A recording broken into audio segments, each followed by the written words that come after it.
ನಾವು ಸಹಸ್ರಸಿಂಹ ವಿಷ್ಣು ಬೇಮಾನಿ ಇಲ್ಲಿ ಅವರ ಪುಣ್ಯತಿಥಿಗೆ ಇದಕ್ಕೆ ಸ್ಮಾರಕಕ್ಕೆ ಬಂದಮೇಲೆ ಅವರು ಅಭಿನಯಿಸಿದಂಥ ಚಿತ್ರಗಳು ಯಶಸ್ವಿಯಾಗಿ ನಡೆಯಿತು. ಆದರೆ ಕಷ್ಟದಿಂದಲೇ ಬಂದರು, ಕಷ್ಟದಿಂದಲೇ ನೊಂದರು.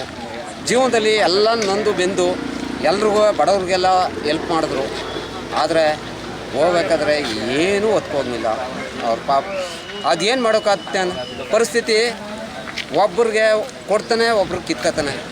ಇದರಲ್ಲಿ ಏನು ಮಾಡೋಕ್ಕಾಗುತ್ತೆ ಅಂತಂದರೆ ವಿಷ್ಣುವರ್ಧನ್ ಒಬ್ಬನೇ ವಿಷ್ಣುವರ್ಧನ್. ಅವನ ಇತಿಹಾಸದಲ್ಲೇ ಚರಿತ್ರೆಯಲ್ಲೇ ವಿಷ್ಣುವರ್ಧನ ಅಂತ ಒಂದು ಚರಿತ್ರೆ ಅದ.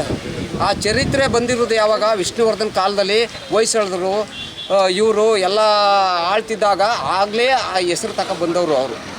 ಆ ವಿಚಾರನ ನಾವು ಹೇಳ್ಬೇಕು ಅಂತಂದರೆ ವಿಷ್ಣುವರ್ಧನ ಅಂತ ಬರಬೇಕಾದ್ರೆ ಏನು ಗ್ಯಾರಂಟಿ? ವಿಷ್ಣುವರ್ಧನ, ಅಂಬರೀಷು, ರಾಜ್ಕುಮಾರ್ ಅವ್ರದ್ದೆಲ್ಲ ಒಂದೊಂದು ಇತಿಹಾಸ ಇದೆ. ಆ ಇತಿಹಾಸ ಬರಬೇಕಾದ್ರೆ ಪ್ರತಿಯೊಬ್ಬರಿಗೂ ಒಂದೊಂದು ಕಾಲದಲ್ಲಿ ಒಂದೊಂದು ಇತಿಹಾಸ ಇದೆ. ಅದನ್ನು ಇತಿಹಾಸನ ತಿಳ್ಕೊಂಡು ಮಾತಾಡಬೇಕು ಪ್ರತಿಯೊಬ್ಬರಿಗೂ ಇತಿಹಾಸ. ಆದರೆ ವಿಷ್ಣುವರ್ಧನೆ.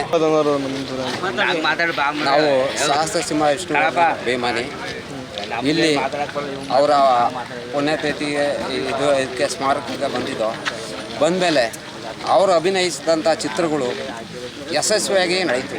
ಆದರೆ ಕಷ್ಟದಿಂದಲೇ ಬಂದರು, ಕಷ್ಟದಿಂದಲೇ ನೊಂದರು. ಜೀವನದಲ್ಲಿ ಎಲ್ಲ ನೊಂದು ಬೆಂದು ಎಲ್ರಿಗೂ ಬಡವ್ರಿಗೆಲ್ಲ ಹೆಲ್ಪ್ ಮಾಡಿದ್ರು.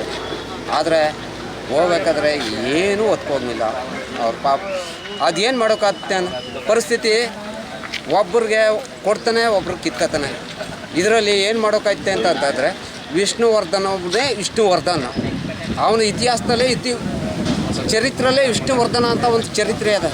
ಆ ಚರಿತ್ರೆ ಬಂದಿರೋದು ಯಾವಾಗ? ವಿಷ್ಣುವರ್ಧನ್ ಕಾಲದಲ್ಲಿ ಹೊಯ್ಸಳರು ಇವರು ಎಲ್ಲ ಆಳ್ತಿದ್ದಾಗ ಆಗಲೇ ಆ ಹೆಸರು ಬಂದವರು ಅವರು.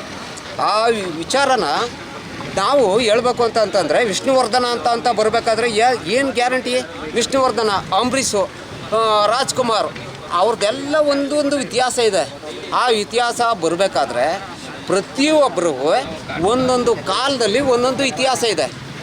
ಅದನ್ನು ಇತಿಹಾಸನ ತಿಳ್ಕೊಂಡು ಮಾತಾಡಬೇಕು ಪ್ರತಿಯೊಬ್ಬರಿಗೂ ಇತಿಹಾಸ. ಆದರೆ ವಿಷ್ಣುವರ್ಧನೆ.